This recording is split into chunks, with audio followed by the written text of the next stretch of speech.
अस्सलाम वालेकुम viewers, game beat के साथ हाफिज़ मोहम्मद इमरान आपकी खिदमत में हाजिर है। बात करेंगे क्रिकेट के हवाले से। पाकिस्तान और इंग्लैंड के माबैन टेस्ट सीरीज़ जारी है।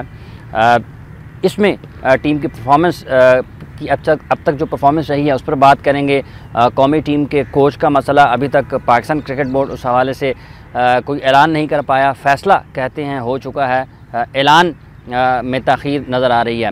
कौमी टीम के कप्तान के हवाले से, पाकिस्तानी टीम के जो खिलाड़ी हैं इनके बैकअप के हवाले से, और पाकिस्तान में जो फ़र्स्ट क्लास क्रिकेट है उसके हवाले से एक task team Pakistan cricket board ने कायम की है, उस पर भी बात करेंगे। जबकि क्रिकेट खेलने वाले जो दो बड़े मुल्क इस वक्त ऑस्ट्रेलिया और इंडिया इस वक्त आमने सामने हैं। इंडिया की जो बदतरीन परफॉर्मेंस है उस हवाले से बात करेंगे। हमारे साथ तशरीफ़ रखते हैं पाकिस्तान क्रिकेट टीम के साबिक कप्तान सलीम मलिक साहब। अस्सलाम वालेकुम मलिक साहब। अस्सलाम वालेकुम सर। मलिक साहब, किस तरह से देख रहे हैं आप पाकिस्तान की परफॉर्मेंस को? इंग्लैंड के ख़िलाफ़ वर्ल्ड नंबर 1 टीम है, पाकिस्तान ने एक टेस्ट मैच जीता है, दूसरा टेस्ट मैच चल रहा है। अब सब जितनी भी ये जो है ना एशिया के अलावा जो टीमें हैं, जैसे ऑस्ट्रेलिया, न्यूजीलैंड, इंग्लैंड, ये लोग जब भी हम लोग जब दुबई में खेलते थे तो ये मैं आपको बताऊं, ये अपना जैसे कहते हैं ना कि छुट्टियां गुजारने जाते थे। अच्छा। क्योंकि गर्मियाँ होती हैं, मौसम इतना उनके मौसम से बिल्कुल मुख्तलिफ होता है। ठीक। तो ये कोई क्रिकेट नहीं खेलते, ये एंजॉय करने आते हैं। मगर फिर भी दुनिया की नंबर 1 टीम है और बेसिकली चूँकि हमारी होम ग्राउंड है, हम अपनी मर्ज़ी की विकेटें बनाते हैं और अजमल उनसे खेला नहीं जा रहा, उसका दूसरा उनको पिक नहीं हो रहा। तो मेरा ख्याल में सेकंड टेस्ट मैच में वो थोड़ा सा इस पे वर्क करेंगे। ठीक है। और कोशिश करेंगे कि पाकिस्तान को टफ़ टाइम दें। अच्छा, ये पहला टेस्ट मैच है, इसमें कामयाबी आप इसको किस तरह से देखते हैं? और एक नंबर 1 टीम के ख़िलाफ़, जबकि आपको बहुत ज़्यादा क्रिकेट खेलने को नहीं मिल रही, टीम की जो कामयाबियाँ है इसको आप क्या समझते हैं कि वजह उसकी क्या है? यार हाफिज़ साहब, मैं समझता हूँ कि देखें ना, इंग्लैंड, जैसे मैंने कहा, इंग्लैंड ऑस्ट्रेलिया एक ऐसी टीम है जहाँ विकेटें थोड़ी मुख्तलिफ होती हैं। अब वो खेल के आते हैं स्विंग और सीम विकेट पे। ठीक। जब वो हमारे इधर आते हैं, इंडिया, श्रीलंका और पाकिस्तान या बांग्लादेश, तो विकेटें टोटली उनको मुख्तलिफ मिलती हैं। ठीक है। स्पिन विकेट हो जाती है, और फिर स्पिन के साथ जब वो एक ऐसा बॉलर जो दूसरा करता है और उनको बिल्कुल पिक नहीं कर पाए। आप अगर पहला टेस्ट मैच देखें तो सिवाय स्वीप के अलावा उनके पास कोई शॉट नहीं थी। ठीक है। उनको बिल्कुल समझ नहीं आ रही थी कि जैसे एक क्रिकेटर नंबर 1 टीम है, वो सीधा कोई उनको सीधा नहीं खेल रहा था सिवाय स्वीप के। और स्वीप आप हमेशा उस वक्त याद रखिएगा साहब, बंदा मारता है जब उसको समझ नहीं आती। ठीक है। जब उसको बॉल पिक नहीं कर रहा होता ना, जब वो स्वीप मारता है जान छुड़ाने के लिए, मतलब उसको पिक ही नहीं होती ना, तो वो उसको सिवाय स्वीप की और कोई समझ नहीं आती। तो मेरे ख्याल में इस पे उन्होंने काफ़ी वर्क करेंगे वो इस चीज़ पे, क्योंकि वो डेफिनेटली वीडियो लगा के देखेंगे अजमल की कि वो क्या करता है दूसरा, और वो सेकंड टेस्ट मैच में मुख्तलिफ होगा रिजल्ट। अच्छा, 94-5 पे लोगों को अब तक याद होगा कि शेन वॉर्न के ख़िलाफ़, अगर वो पहला बैट्समैन सलीम मलिक था जिसने बड़े जारहाना अंदाज में उसके ख़िलाफ़ रन्स बनाए और एक तरह से बिल्कुल बेबस करके रखा। तो ये स्पिनर्स के ख़िलाफ़ खेलने की जो तकनीक है, पाकिस्तानी भी उसमें ख़ासे कमज़ोर नज़र आते हैं कभी कभार, जो और ऑस्ट्रेलिया और न्यूजीलैंड, इंग्लैंड के प्लेयर्स हैं, ये हैं तो हैं। इसकी वजह क्या है? इसकी लोग दुआ करते हैं, आपको महसूस हुआ है? ज़्यादा बेहतर तरीके से आप बता भी सकते हैं, क्योंकि आप टीम का हिस्सा रहे हैं और आपको लोगों जो प्लेयर्स हैं उनकी हरकत से मालूम हो जाता है कि अंदर क्या कुछ चल रहा है। बॉलिंग के शोबे में या बैटिंग के शोबे में हमें बर्तरी किस तरफ है इंग्लैंड के ऊपर? यार मैं समझता हूँ कि हमारी बॉलिंग बहुत बेहतर है। बॉलिंग बेहतर एक बंदे की वजह से ही है, जो फ़र्क है वो है अजमल। ठीक है। और बैटिंग मैं इसलिए नहीं कह रहा क्योंकि आज इस मैच में अगर आप देखें कि थोड़ा सा बॉल स्विंग हुआ था। ठीक है। और हम स्ट्रगल कर रहे थे। ठीक है। तो ऑब्वियसली हम एडवांटेज ले रहे हैं कि स्पिन विकेट बना रहे हैं, पहले दिन ही टर्न हो रहा था। तो बॉलिंग मैं समझता हूँ हमारी बॉलिंग स्ट्रॉन्ग है। फास्ट बॉलिंग में आप पाकिस्तान को कहाँ पे देखते हैं इस वक्त? कोई जो जेन्युइन पेसर्स हैं वो टीम में कम नज़र आते हैं। अभी तो फ़िलहाल कोई जेन्युइन फास्ट बॉलर नहीं है। ठीक है। क्योंकि जो थे वो तो टीम में रहे नहीं। तो अभी मेरे ख्याल में टाइम लगेगा अगर कोई जेन्युइन पाकिस्तान के पास फास्ट बॉलर आने के लिए। अभी कोई जेन्युइन सिवाय गुल के जो थोड़ा बेहतर एक्सपीरियंस बॉलर है, उसके अलावा अभी स्ट्रगल कर रहे हैं बॉलिंग में मेरे ख्याल फास्ट। अच्छा, वहाब रियाज और जुनैद खान, वहाब को आपने बॉलिंग करते देखा, जुनैद खान को आपने बॉलिंग करते देखा, लेकिन जो आपने अभी बात पहले भी की कि खिलाड़ी अपनी जगह बनाने के लिए सबसे पहले खेल रहा होता है। वहाब ने परफॉर्म किया, साबित किया, लेकिन अब जो है उसकी टाई पड़ जाती है जुनैद खान के साथ अक्सर व बेशतर। दोनों में से आपके ख्याल में कौन सा बेहतर बॉलर है या फिर एक जैसा ही है? नहीं, मेरे ख्याल में जो मैंने उसके वहाब के देखे हैं शुरू के मैचेस, और बाद में जब वो काफ़ी एक्सपीरियंस हो गया था, और मुझे वैसे इस चीज़ की समझ नहीं आई कि उसको क्यों नहीं खिला रहे। ठीक, क्योंकि उसने काफ़ी इम्प्रूव किया था बाद में और बहुत बेहतर बॉलिंग कर रहा था। ठीक, तो मेरे ख्याल में उसको खिलाना चाहिए था इनको। ठीक, अच्छा, तो हकीकी फास्ट बॉलर्स की जो एक आपके ख्याल में कमी है या फिर वो टीम में इस वक्त नहीं है, उसकी क्या वजह है? पाकिस्तान में टैलेंट उसका कम है या फिर कोई क्रिकेट में जो तब्दीलियाँ आई हैं वो एक वजह है? नहीं, पाकिस्तान में टैलेंट तो कभी भी कम नहीं रहा मेरे ख्याल में, चूँकि हमारे यहाँ क्रिकेट पाकिस्तान में हो नहीं रही, उस वजह से शायद थोड़ा सा रुझान कम हुआ है, और लोकल क्रिकेट भी कोई इतनी मज़ेदार नहीं हो रही। मैं जो फ़र्स्ट क्लास प्लेयर हैं उनको भी मैं देख रहा हूँ कि सिवाय सिफारशी के अलावा जेन्युइन प्लेयर नहीं खेलते, बहुत कम है। मैंने लोकल मैचेस में देखा है, बहुत सारी बातें ऐसी सुनने को मिलती हैं जो शायद जब हम लोग खेल रहे होते थे लोकल क्रिकेट, तो वो बहुत कंपटीशन होता था। ठीक है, क्लब का, फर्स्ट क्लास का। अभी कुछ बातें जो है ना वो कोई बड़ी अजीब सी सुनने की आती हैं कि जो पैसे दे के खेला है, वो फलां का बेटा था सिफारशी खेल गया, तो ये काफ़ी चीज़ें आ रही हैं। जेन्युइन प्लेयर्स को शायद मौका नहीं मिल रहा। अभी हम बात कर रहे हैं कौमी क्रिकेट टीम के साबिक कप्तान सलीम मलिक साहब से। यहाँ पर वक्त हुआ ब्रेक का, ब्रेक के बाद आएंगे और फिर गुफ्तगू का सिलसिला आगे बढ़ाएंगे।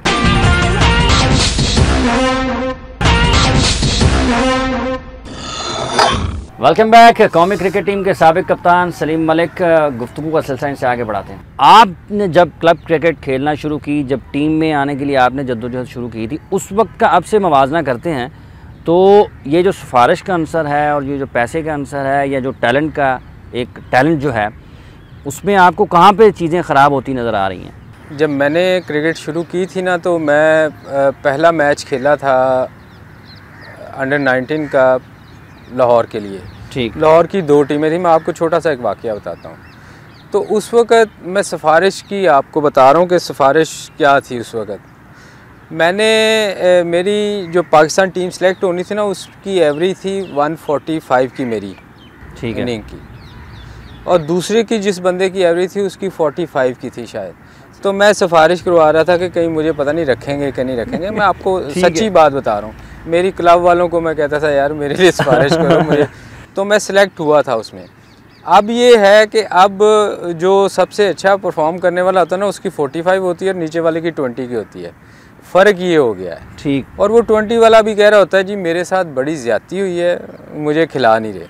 ठीक है, तो ये, और फिर बेसिकली मैं आपको बताऊं, जो आप हमारी पुरानी क्लबें थी ना, उनको अगर आप जाके देखें, वहाँ जो लोग बेलौस खिदमत करने वाले थे वो नहीं रहे। मुझे याद है कि जो हमारी क्लब थी या जितनी वहाँ क्लबें थीं, वहाँ लोग 1:30 बजे आके 1 बजे 2 बजे आके बैठ जाते थे।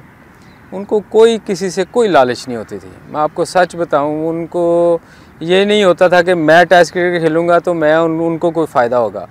वो आके सिर्फ खुश होते थे, प्लेयर्स बनाते थे, आके नेट लगवा के प्लेयरों को तैयार करते थे।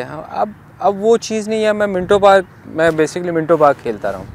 अब मैं वहाँ जाता हूँ तो वहाँ मैं देखता हूँ कि मुझे कोई बंदा वैसा नज़र नहीं आता। हर बंदा वहाँ भी पैसे बनाने के चक्करों में होता है कि फ़लाँ का कोई बेटा आ जाए अमीर आदमी का, उससे पैसे बनाओ। अब वो चीज़ रही नहीं है। अच्छा मलिक साहब, पाकिस्तान और इंग्लैंड की टेस्ट सीरीज़ चल रही है, कोच आपके ख़्याल में कितना अहम किरदार अदा करता है किसी भी टीम की कामयाबी में? पहले के दौर में या आज जब क्रिकेट कहते हैं कि बड़ी मॉडर्न हो गई है, कोच का किरदार पहले कम था, अब ज़्यादा है, क्या आप कहेंगे? यार देखें जो दूसरी टीमें हैं पाकिस्तान के अलावा, उनमें तो शायद किरदार हो, मगर पाकिस्तान एक बहुत ऐसी टीम है जिसमें मेरा ख़्याल में थोड़ा कम होगा रोल। उसकी वजह ये है कि चूँकि मैं इसका हिस्सा रहा हूँ काफ़ी देर 20 साल, तो मैंने जो थोड़ा सा भी बंदा क्रिकेट खेल जाता है ना पाकिस्तान में, वो किसी की सुनता नहीं है। ये मैं आपको सच बात बताऊं, वो जब आप कोई कोच उसको समझा रहा होता है ना, तो वो फिर उसकी बात उसको समझ नहीं आती। वो कहता है ये बेवकूफ़ है, मैं इससे क्रिकेट ये मेरे से कम खेला हुआ है या मैं इससे ज़्यादा बेहतर समझता हूँ। तो ये हमारे यहाँ बहुत बड़ी प्रॉब्लम है। ये जितनी देर ये चीज़ ख़त्म नहीं होएगी ना कि ये यार मेरा एक बंदा कोच है, क्वालिफाइड कोच है और इसने बहुत सारे कोर्सेज़ किए हैं और ये समझता है क्रिकेट को, मुझे इसकी बात सुननी चाहिए, उतनी देर तक ये मसला ठीक नहीं होगा। ठीक है। और दूसरा ये कि मेरे ख्याल में पाकिस्तान टीम में ज़्यादातर बेहतर कोच वो होता है जो चुप करके किसी को कुछ ना कहे। ठीक है। और वो ज़्यादा देर चलता भी वही है। ठीक है। आप हिस्ट्री निकाल के देख लें, जो किसी को कुछ नहीं कहता ना, वो पाकिस्तान टीम के प्लेयर उसको कहते हैं ये बहुत अच्छा है, और वो ज़्यादा देर कामयाब भी रहता है। ठीक है। और जो आके बोलेगा वो इनके लिए बुरा होगा। अच्छा, ये सोच क्यों है खिलाड़ियों में हमारे? कुछ इस हवाले से अपने तजर्बात से अगर ये मैंने आपको कहा ना, ये सिर्फ हमारे यहाँ ही है। अच्छा, बाकी आप दुनिया के किसी कंट्री में चले जाएं, वो कोच की एक आवाज़ पे जो वो कहेगा वो करेंगे। हम लोग अपनी अपनी चीज़ें कर रहे होते हैं। ठीक है। और दूसरी चीज़ ये जो कोच का है ना जी, मैं समझता हूँ अगर कोच चेंज होता है ना, तो शायद एक चीज़ का फ़र्क पड़े कि जो सिफारिशें हैं ना कि जी लाहौर का लड़का खेलना चाहिए, कराची का खेलना चाहिए, ये पेशावर का खेलना, ये मुख्तलिफ लोग ठीक है कोच पे प्रेशर डालते हैं, चेयरमैन पे डालते हैं, शायद वो चीज़ें कम हो जाएं कि वो शायद उसकी ना सुने, उसकी ना। ठीक है। वो कोच शायद उसकी ना, ये चीज़ों में शायद थोड़ा सा फ़र्क पड़ेगा कि वो जेन्युइन लड़के को। हमारे खिलाड़ी तो किसी की सुनते नहीं। अगर गैर मुल्की कोच आ जाएगा तो फिर वो तो किसी भी चीज़ पे समझौता नहीं करता, ना फिटनेस पे ना ट्रेनिंग पे। अगर वो बता रहा है आपको तो फिर आपको फॉलो करना पड़ेगा, नहीं करेंगे तो फिर आप उसके भी रगड़े में तो ज़रूर आएंगे। नहीं, ज़रूर आएंगे, बिल्कुल आएंगे, मगर ये है कि जब कोई फॉरेनर कोच होता है ना, तो इनकी मजबूरी हो जाती है उसकी सुनने की। अच्छा। कुछ समझ भी नहीं आती और कुछ वो ये शर्मिंदगी में ये मैं आपको बताऊं, वो फिटनेस पे तो कॉम्प्रोमाइज़ कभी नहीं होगा। ठीक है। तो ये उस चीज़ पे कुछ कर नहीं सकेंगे लड़के, फिर मजबूर हो जाते हैं उसकी बात सुनने पे। अच्छा मलिक साहब, ये जो गैर मुल्की कोच अगर आता है पाकिस्तान टीम में, उसको हम इतनी इख्तियारात दे देते हैं, पाकिस्तान क्रिकेट बोर्ड भी सिलेक्शन के मामले में उसकी बहुत ज़्यादा बात मानी जाती है, जो ट्रेनिंग का शेड्यूल होता है उसमें भी उसकी बहुत ज़्यादा बात मानी जाती है, तो हम अपने किसी बंदे को इख्तियारात क्यों नहीं दे देते ऐसे ही कि वो भी फिर उसी तरह से काम करे जिस तरह से एक गैर मुल्की कर रहा है? मेरे ख़्याल में हमारे लोग शायद जब कोच या बनते हैं तो वो शायद इस चीज़ को पहले से एग्री नहीं करवाते। देखिए ना, कॉन्ट्रैक्ट में या तो वो उसको लिखवाएं कि जी मैं ये चीज़ें करूँगा और ये चीज़ें मेरी मानी जाएंगी तो मैं कोच हूँ। हम लोगों की कोशिश ये होती है कि मुझे 5 या 6 लाख रुपए तनख्वाह मिल रही है, जो मर्ज़ी पाकिस्तान का चेयरमैन कहे मुझे, या जो मर्ज़ी कोई करता है करता रहे, मुझे इससे कोई फ़र्क नहीं पड़ता। ठीक है। जो बाहर से कोच आता है उसको पता होता है कि मैंने पैसे लेने हैं, मेरी क्या क्या ज़िम्मेदारी हैं और ये मैंने करना है। ठीक। अगर मैं नहीं करूँगा तो देखें ना, कल को वो श्रीलंका का कोच था, ठीक है, आज वो पाकिस्तान का है। अगर वो यहाँ अच्छा नहीं करेगा तो फिर वो किसी दूसरी जगह नहीं जा सकेगा। मज़ीद उसको तो वो अपनी रेपुटेशन को ठीक रखने के लिए वो इन चीज़ों को बेहतर करने की कोशिश करेगा। पाकिस्तान टीम के लिए कोच आपके ख्याल में अगर रखा जाए तो मुल्की या गैर मुल्की?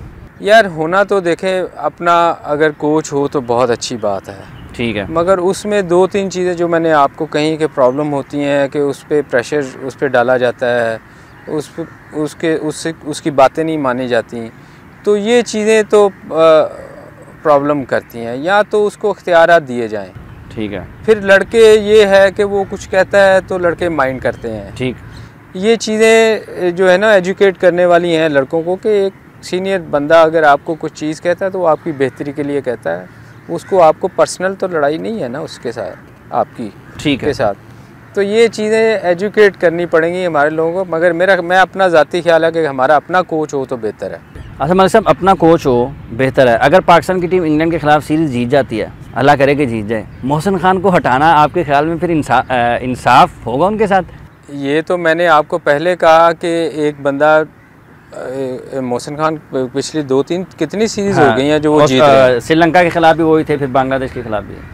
तो वो उनको हटाना इनके लिए प्रॉब्लम तो होगी, मगर अगर इन्होंने कोई डिसीजन ले लिया है तो मेरा ख्याल है ये करेंगे वही जो इन्होंने करना है। गुफ्तगू का सिलसिला जारी रहेगा सलीम मलिक साहब के साथ। यहाँ पर वक्त हुआ ब्रेक का, ब्रेक के बाद आएंगे और फिर मज़ीद बातें करेंगे।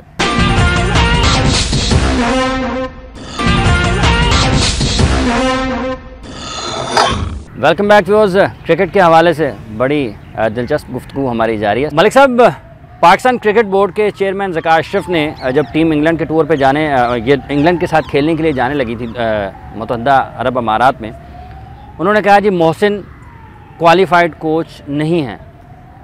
ये जो क्वालिफाइड कोच का लफ्ज़ है, ये जो आज की कोचिंग है, आपके लिए किसी भी टेस्ट क्रिकेटर के लिए जो एक बहुत बड़ा टेस्ट क्रिकेटर हो, बड़ी उसकी शानदार क्रिकेट का उसका माजी रहा हो, ये कोचिंग कोर्सेज ज़रूरी हैं? यार वैसे थोड़ा बहुत मेरा ख्याल टेक्निकल होना चाहिए, मगर मेरा ख्याल टेस्ट क्रिकेट के लिए ये कोचिंग कोर्स का जो लफ्ज़ है ना बड़ा अजीब सा लगता है। तो फिर तो चेयरमैन क्रिकेट बोर्ड को जो बनाते हैं वो भी क्वालिफाइड होना चाहिए उस चीज़ का, उसको भी हम जो कहते हैं, जो क्रिकेटर कहते हैं, ठीक है, कि वो फिर क्रिकेटर होना चाहिए। ठीक है। वो किसी जगह से आके उठ के पाकिस्तान क्रिकेट बोर्ड का चेयरमैन नहीं होना चाहिए। तो ये कहना कि वो क्वालिफाइड कोच नहीं है जो जिसने सारी ज़िंदगी क्रिकेट खेली हो, मेरे ख्याल में वो ज़्यादती है किसी भी टेस्ट क्रिकेटर के साथ। मलिक साहब, आज भी हम नेशनल क्रिकेट अकेडमी के क़याम को एक अरसा गुजर गया है, और जब क्वालिफाइड कोच की बारी आती है या उसकी बात होती है तो हम बाहर देखते हैं, फिर उस अकेडमी के क़याम को, उस पर जो इतना ख़र्चा हुआ है और हर महीने होता है, एक कोच हम इतने अरसे में तैयार नहीं कर सके जो कौमी क्रिकेट टीम की कोचिंग कर सके और वो क्वालिफाइड भी हो। मेरे ख्याल में हम लोगों को अपने लोगों पे इत्मीनान ही नहीं हो। मैं जो समझता हूँ कि हम ये समझते हैं कि हमारे लोग शायद इतने अहल नहीं हैं कि वो अपने लोगों को कोचिंग कर सकें। ठीक है, इसीलिए हम बाहर से कोच लेके आते हैं। या दूसरी वजह जो मैंने आपको कही थी कि शायद ये भी वजह है कि लड़के हम अपने कोच की बात इतनी नहीं सुनते। ये हकीकत है कि हमारे प्लेयर अपने लोगों की, शायद ये वजह है कि इसलिए बाहर से कोच लाने पड़ रहे हैं। मगर जहाँ तक एकेडमी का ताल्लुक़ है, मेरा ख्याल वहाँ कोशिशें तो कर रहे हैं वो काफ़ी कि इसको बेहतर किया जाए, काफ़ी कोच रखे हुए हैं, मगर अभी तक मैंने क्रिकेट में इम्प्रूवमेंट नहीं देखी। ये सच्ची बात है, मुझे कहीं भी कोई चीज़ नज़र नहीं आई जहाँ जो एकेडमी ने प्रोड्यूस की हो। इजाज़ अहमद कैसे फील्डर थे आपके ख्याल में? ये एक ऐसा क्वेश्चन है जो मेरी रिश्तेदारी है, मगर उसके बावजूद इजाज़ बहुत अच्छा फील्डर था। इजाज़ अहमद बड़े अच्छे फील्डर थे, नेशनल क्रिकेट एकेडमी में वो काम भी कर रहे हैं और वो जो लफ्ज़ है क्वालिफाइड का वो भी हैं, लेकिन आप समझते हैं कि इजाज़ अहमद के होते हुए भी हमें फील्डिंग के लिए किसी को बाहर से लाना पड़ेगा या उसकी ज़रूरत है? मैं आपको हाफ़िज़ एक बात बताऊँ, आपको याद होगा कि कुछ साल पहले जॉन्टी रोड को लेके आए थे ये। ठीक, बिल्कुल। अब जॉन्टी रोड से तो दुनिया में कोई बेहतर फील्डर नहीं है।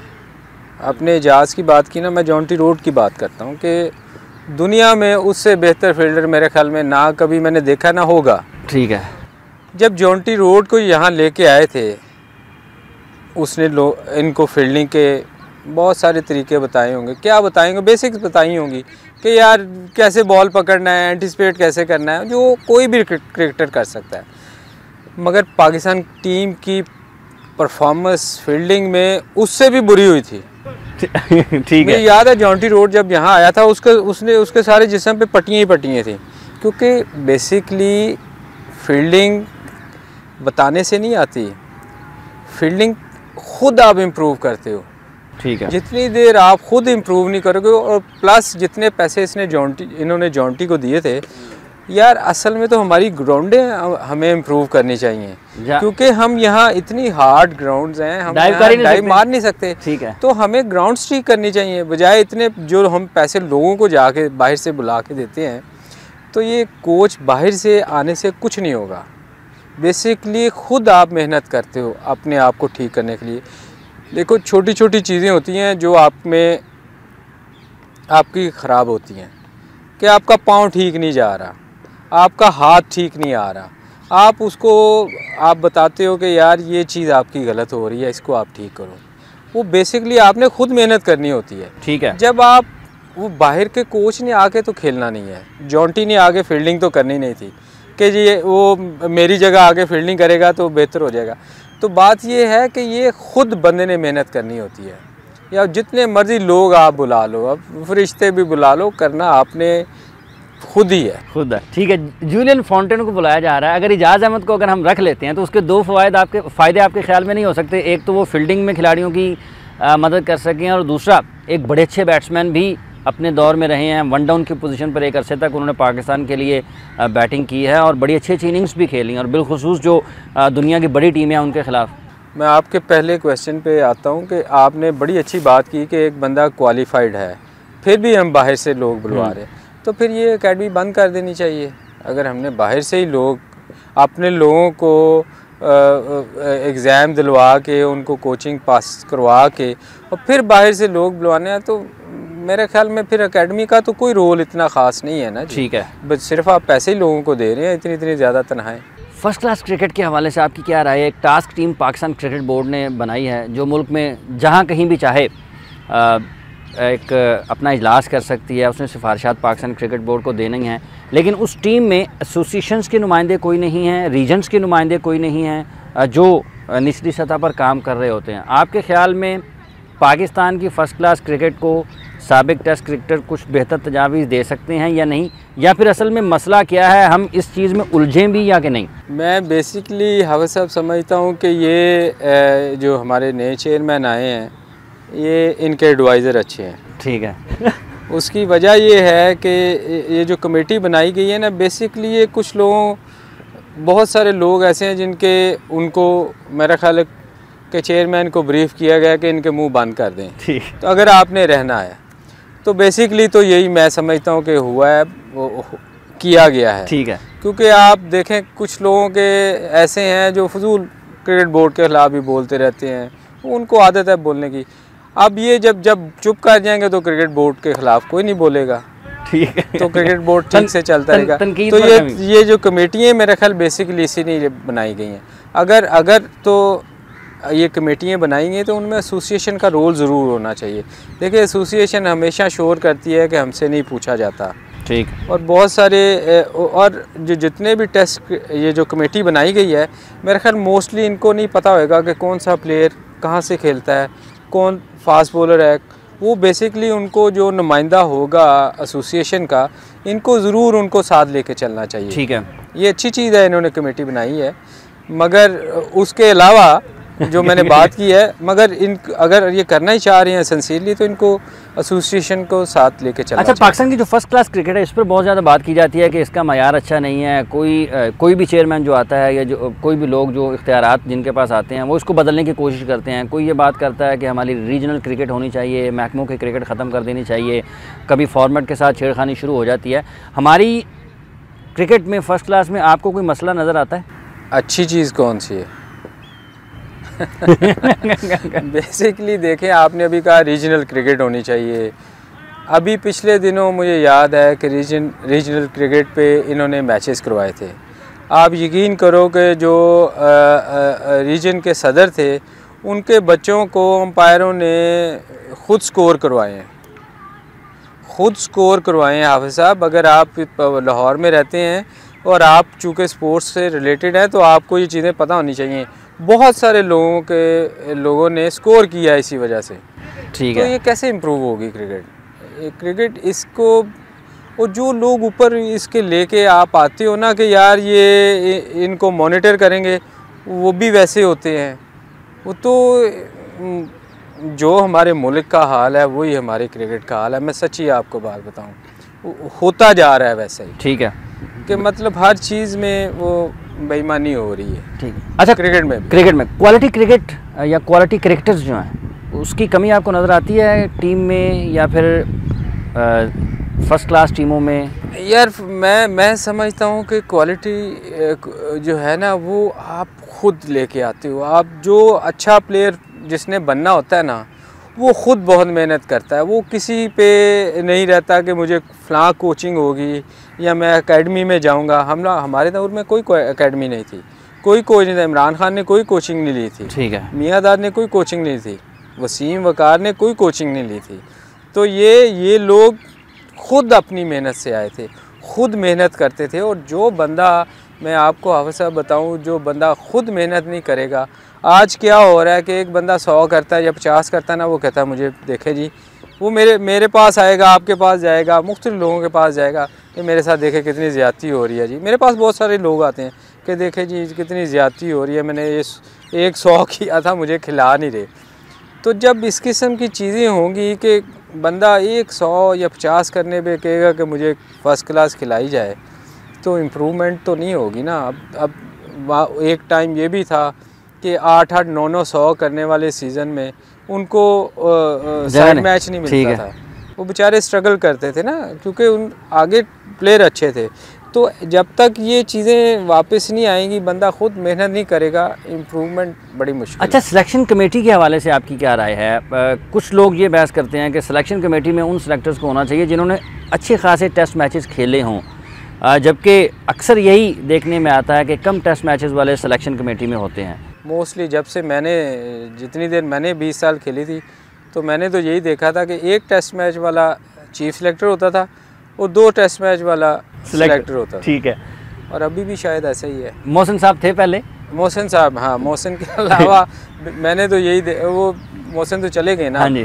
अब वो कोच है, कोच के बाद बाहर होंगे फिर शायद कोच हो। ठीक है। क्योंकि यहाँ पाकिस्तान में तो ऐसे ही है ना, एक कप्तान होता है, बाहर होता है, फिर कप्तान हो जाता है। ठीक है।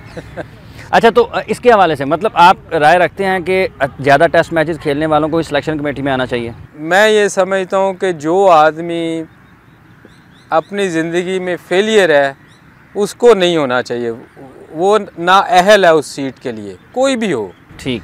एक बंदा अपनी ज़िंदगी में किसी चीज़ में कामयाब ही नहीं रहा, अगर आप 100, 50, 60 टेस्ट मैच खेले हैं तो आप कामयाब हैं तो खेलें ना। ठीक है। जब आप 2 या 1 टेस्ट मैच खेले हैं, इसका मतलब है आप नाअहल थे, तो आपको चीफ सिलेक्टर या कोच बनाया जाए तो मेरे ख्याल में बहुत बड़ी ज़्यादती है। और ये हमारे पाकिस्तान में होता है जी, ये हर चीज़ में देख लें, कोई चीज़ ऐसी बता दें, यहाँ तो लिस्टें बनी हुई हैं कि आज ये बंदा जाएगा तो इसकी जगह अब दूसरा आएगा, इसकी बारी ख़त्म हो गई तो तीसरा आएगा। आप हाँ, रोज़ देख लें, पॉलिटिशियन रोज़ आके हमें पागल बना रहे होते हैं टीवी पे, एक दूसरे को कह रहे होते हैं, वही चीज़ें रिपीट किए जा रहे हैं 4 साल। ठीक है व्यूअर्स, यहाँ पर वक्त ब्रेक के बाद आएंगे और फिर सलीम मलिक से ये जानने की कोशिश करेंगे कि ये पाकिस्तान के उन चंद खिलाड़ियों में से हैं जिन्होंने 100 टेस्ट मैचेस यानी कि टेस्ट मैचेस की सेंचुरी मुकम्मल की है, लेकिन उसके बावजूद ये अक्सर व बेशतर मंजर से गायब ही रहते हैं। ब्रेक के बाद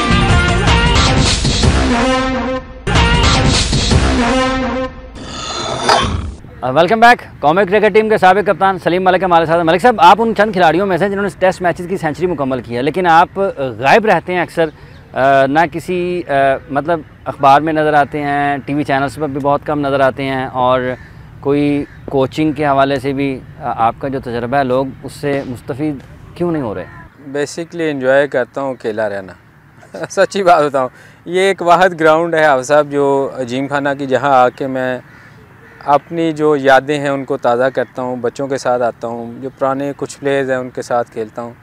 असल में हाफ़िज़ साहब बात ये है कि जो आप बात कर रहे हैं ना कि 100 टेस्ट मैच खेले, और भी खेले हैं बहुत सारे 100 टेस्ट मैच हमारे, मगर हमारे क्रिकेट बोर्ड में जो है ना वो मोनोपोली है कुछ लोगों की। अगर आप पिछले कुछ 10-15 साल से तो मैं देख रहा हूँ कि वो लोग हैं जो किसी दूसरे को और को आने नहीं देते। अगर लेट से हाफ़िज़ साहब, अगर कोई दूसरा ऐसा बंदा आता है जो उनसे ज़्यादा क्रिकेट खेला हुआ है, तो वो उनकी नहीं सुनेगा। ठीक है। कभी भी नहीं सुने, जो मर्जी हो जाए वो कहेगा आप गलत हैं। अब कादर का इंसिडेंट ले लें, उन्होंने जब चीफ सेलेक्टर से छोड़ा था तो उनसे किसी जूनियर बंदे ने कहा था कि ये टीम मुझे बताएं, उन्होंने कहा मैं आपको क्यों बताऊं, मैं आपको जवाब दे नहीं हूँ, मैं चेयरमैन को जवाब दे हूँ। ठीक है। तो वो छोड़ के चले गए थे क्योंकि वो कह रहा था कि नहीं मुझे बताओ। तो जब कोई वो बंदा जिसने क्रिकेट खेली होगी वो उसको कभी नहीं आने देंगे। ठीक है, ये क्लियर है कि वो कभी नहीं उसको आने देंगे क्योंकि वहाँ कुछ लोग ऐसे जिसको कहते हैं ना माफिया है, वहाँ अंदर माफिया बन गया हुआ है कुछ लोगों का, वो दूसरे किसी को एंटर ही नहीं होने देते। अच्छा, आमिर सुहेल भी यही कहते हैं कि उन्होंने बारियां लगाई हुई हैं, सीटें उनकी बदल जाती हैं, उधर से उधर चले जाते हैं, उधर से उधर चले जाते हैं, फिर घूम के वहीं पे आ जाते हैं। आप देख लें, आप वो गलत नहीं कहा आमिर ने, अगर आप देखें सीटें ही चेंज होती हैं मगर रहते वो उधर ही हैं। वो किसी को हटाएंगे डायरेक्टर, वो एकेडमी से वो दूसरी जगह चला जाएगा, फिर तीसरी जगह चला जाएगा, वो वहीं घूमते रहते हैं। उससे बाहर नहीं ये नहीं हुआ कि वो उसको चेयरमैन चेंज हुआ तो वो दूसरा बंदा आ गया, वो बंदे उधर ही रहते हैं। उनके पास क्या गिदर सिंह ही है किसी का ये वाकई में गिदर सिंह ही सुना हुआ था कि ये है उनके पास।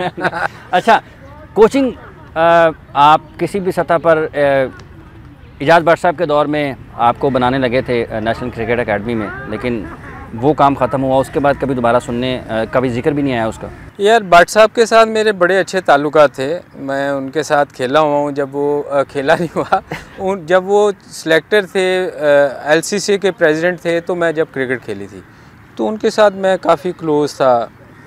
तो भट्ट साहब जब आए तो उन्होंने मुझे कहा कि यार तुम भी आओ। बहुत कम लोग हैं जिनको भट्ट साहब ने खुद कहा है। नहीं, मैं थोड़ा लकी था शायद। भट्ट साहब उनकी मेहरबानी, मुझे उन्होंने बुलाया, बल्कि मुझसे उन्होंने काफ़ी सारे पूछ के लोग भी लगाए। ठीक है, ये आपको मैं अंदर की बात बताऊँ। ठीक है, बहुत सारे लोग पूछे यार वो कैसा है, वो कैसा है।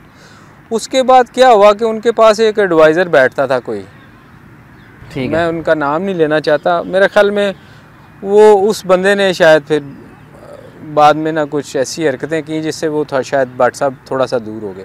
मुझे याद है कि मेरा तो लेटर तैयार हो गया था कोचिंग के लिए, हेड कोच के लिए उन्होंने बना भी लिया था। फिर उन्होंने कहा नहीं जी हमने तो किया ही नहीं, ये तो ऐसे ही आ गया। जब मैं उठ के जा रहा था, ऑनेस्टली मैं हाफिज़ साहब आपको सच्ची बात बताऊँ, मैंने भट्ट साहब को कहा भट्ट साहब मैं जा रहा हूँ और सर ये कल चेंज हो जाना है, अभी कर ले जो करना है। अच्छा। उन्होंने कहा यार मैं इतनी एज हो गई, मेरी बच्चों वाली बातें कर रही हो, ऐसा कुछ नहीं होगा। मैंने कहा मेरे जाते ही ये आपने कह दिया ना उसको लेटर बनाने के लिए, हाँ। ये सारे अंदर पता चल गया और ये इन्होंने कल आप मेरे ख़िलाफ़ इतना कुछ कह देना आपको कि आपने कहना यार नहीं, कहते नहीं ऐसा नहीं होगा, तो कैसी बातें कर रहा है। वो मेरे साथ काफ़ी फ्री थे, मैंने कहा नहीं क्या पागल हो गया। अच्छा, ऐसा नहीं होगा, मैं मेरी एज आप दे के इनकी सुनूंगा। आप यकीन करो मैं दूसरे दिन गया तो एग्जैक्टली जो मैंने कहा था वही हुआ। मैंने भट्ट साहब को जा गया, वो कहते यार वो ICC नहीं मान रहा। मैंने कहा जी ICC का क्या ताल्लुक, मुझे आज तक ये समझ नहीं आई कि कोर्ट ने मुझे क्लियर किया हुआ है ICC हमारे इंटरनल मैटर में उनका क्या ताल्लुक है। अब मुझे ये हमेशा ये कहते हैं कि नहीं ICC से इन्होंने कहा भट्ट साहब ने यार उधर से क्लियर करो। अब वो क्या था कि जो अंदर लोग बैठे हुए थे, मैं आपको बता रहा हूँ कि अंदर वाले क्यों नहीं अंदर किसी को आने देते। वो कौन कौन लोग हैं? कुछ 20-20 साल से लोग हैं अंदर। ठीक है। और वही जाके जब कोई नया चेयरमैन आता है उसको रिपोर्ट पेश करते हैं कि जी ये इसको नहीं होना चाहिए, इसके खिलाफ ये है, इसके खिलाफ ये है, ये वो नहीं आने देंगे। अच्छा, ICC की जो बात की जाती है, आप ज़ाती हैसियत में ICC से क्लियरेंस लेने की कोशिश करेंगे या फिर आप समझते हैं आपको लेनी चाहिए जब उनकी तरफ से कोई बात नहीं है? मैं आपको हाफिज़ साहब ये बात हुई थी, मैंने सोचा कि मैं ICC को लिखूं। मैंने अपने चेयरमैन को अपने वकील को कहा कि यार ये इस तरह कहते हैं तो लिखना चाहिए। उन्होंने कहा जी आप बैल मुझे मार वाली बात है, ICC का कोई ताल्लुक ही नहीं है इस चीज़ के साथ, तो हम खुद उनको कहेंगे। मगर उसके बाद मैं आपको सच्ची बात बताऊँ हाफिज़ साहब, मेरा दिल भी नहीं किया। मैंने कहा यार ये अगर कोई चाहता ही नहीं है कि किसी से कोई फ़ायदा लिया जाए तो मैं मुझे क्या। मुस्तकबिल में अगर कभी मौका दोबारा मिले या कोई ख्वाहिश का इजहार करे कि आप नेशनल क्रिकेट एकेडमी में या किसी भी जगह पर कोचिंग करने के लिए आएँ तो आप जाएंगे? ज़रूर जाएंगे, और मेरे ख्याल में फ्यूचर में भी कोई चांस नहीं है। अच्छा, मुस्तकबिल में भी कोई उम्मीद नज़र नहीं आती, लेकिन जो इंडिया का हाल है, जाते जाते ये बताइएगा, इंडिया बड़े बुरे तरीके से पिटा है ऑस्ट्रेलिया के ख़िलाफ़, इसकी क्या वजह आपको नज़र आती है? बड़ी अच्छी टीम है, बहुत बड़े बड़े रन्स हैं उनके, 10-10 हज़ार वाले कई खिलाड़ी उनके पास हैं, 10-10 हज़ार से ज़्यादा रन्स किए हुए जिन्होंने। हाँ साहब, बेसिकली IPL बंद कर दें तो मेरा ख्याल इंडिया की क्रिकेट इम्प्रूव कर सकती है। उसकी वजह मैं आपको बताऊँ। ठीक, देखें IPL वो टोटली वो चले गए हैं 2020 कमर्शलाइज की तरफ। अच्छा, ठीक है। उन्होंने पैसा बनाना शुरू कर दिया है। ठीक है। वो बेच रहे हैं चौके और छक्के। ठीक है। वो क्रिकेट इम्प्रूव नहीं कर रहे। आप देखें वो बिल्कुल सफ़ेद सीधी विकटें बना देते हैं, उस पे वो चौके और छक्के बेच रहे हैं। ठीक है। अब जब आप सीधी विकटों पे खेलने के बाद कहीं भी दुनिया में जहां बॉल मूव हो रहा होगा वहां आप जाएंगे तो आप स्ट्रगल करेंगे। आप देखें इतनी बड़ी टीम इंडिया की जो जिनमें 17 हज़ार रन, तेंदुलकर, सहवाग, लक्ष्मण, ये सब वो लोग हैं जिन्होंने बहुत स्कोर किया है। मगर ये इंग्लैंड में हारे, ये ऑस्ट्रेलिया में हारे। मैं आपको सच्ची बात बताऊं, ये न्यूजीलैंड के ख़िलाफ़ जाएं जहां बॉल स्विंग करेगा, ये स्ट्रगल करेंगे, इसलिए कि इनको टेस्ट क्रिकेट भूलती जा रही है। इनको सिर्फ़ और सिर्फ वनडे में, मेरे ख्याल में ये 50 ओवर्स में भी स्ट्रगल करें शायद, क्योंकि इनको 20 की आदत पड़ गई है। और ये इंडिया को ये सीरियसली सोचना चाहिए अगर उन्होंने अपनी टेस्ट क्रिकेट बचानी है, और ICC को भी कुछ इस पे सोचना चाहिए कि एक टेस्ट क्रिकेट एक ऐसी चीज़ है जो असल क्रिकेट है। ठीक है। तो उसको बचाने के लिए ये इसको कम करना चाहिए या इसका कोई हल निकालना चाहिए। स्पेशली इंडिया को खुद सोचना चाहिए कि आपने कहा था, मुझे याद है वक्फे में मेरे से बातें कर रहे थे कि उनको प्लेयर और मिलेंगे। और ये प्लेयर तो हाफिज़ साहब जब मिलेंगे जब आप टेस्ट क्रिकेट में कुछ करेंगे, वहाँ वो सफ़ेद विकटों वाले प्लेयर उनको मिल जाएंगे कि वो आपको नज़र आएंगे कि वो उन्होंने छक्के मारे हैं, चौके मारे, बड़ा अच्छा प्लेयर है। मगर जब वो किसी बाहर के मुल्क में जाएगा जहाँ बॉल स्विंग हो रहा होगा, वो स्ट्रगल करेगा। बहुत बहुत शुक्रिया सलीम मलिक साहब आपका। व्यूअर्स, आपने गुफ्तगू सुनी कौमी क्रिकेट टीम के साबिक़ कप्तान सलीम मलिक साहब की। IPL का जो दिखावा है उसकी बड़े अच्छे अंदाज में इन्होंने उसको बयान कर दिया है और उसकी तशरीह कर दी है। सोचना उन तमाम ममालिक के लिए है जो टेस्ट क्रिकेट खेल रहे हैं और क्रिकेट को बचाना चाहते हैं। और सबसे बड़ा सवाल यहाँ पर ICC की हैसियत पर उठता है कि वो टेस्ट क्रिकेट को बचाने के लिए क्या कर रही है। सलीम मलिक साहब क्रिकेट में बहुत वसी तजर्बा रखते हैं, कोचिंग इनका पैशन भी है, और अगर वो लोग जो अपने सीनियर से, अपने बेहतरीन खिलाड़ियों से, उनकी सलाहियतों से फ़ायदा उठाना चाहते हैं तो फिर उनको ज़रूर देखना चाहिए कि जो पाकिस्तान की नौजवान नस्ल को कुछ बेहतर दे सकते हैं। प्रोग्राम का वक्त ख़त्म हो चाहता है। हाफिज़ इमरान को गेम बीट की पूरी टीम का सर दीजिए इजाज़त। आप अपना और अपने इर्द गिर्द के लोगों का बहुत सा ख्याल रखिएगा। अल्लाह ने के बाद।